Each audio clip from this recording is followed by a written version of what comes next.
look at the present data, even as of today, there are more takeoffs and landings in Dabolim than Mopa. This has happened for a long period now. So it is a pattern which has emerged. Some foreign flights also, some more charters also want to land at Dabolim. So it shows to the proponents of the theory that Dabolim will close is totally means destroyed. That theory of negativity, some people are always negative, बंद जातले.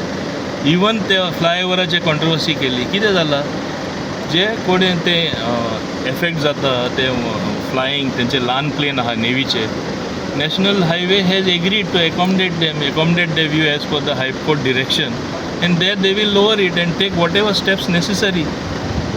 पूण flyover येवपाचे येतलेच, सो थिंगा ते एक सायडी traffic हिंगा हायवेची वयतली, दुसरे सायडी लोकल रावपी आहा तांकां त्रास जायनासतना व्यवस्थीतपणे ते अरेंजमेंट नॅशनल हायवे करता.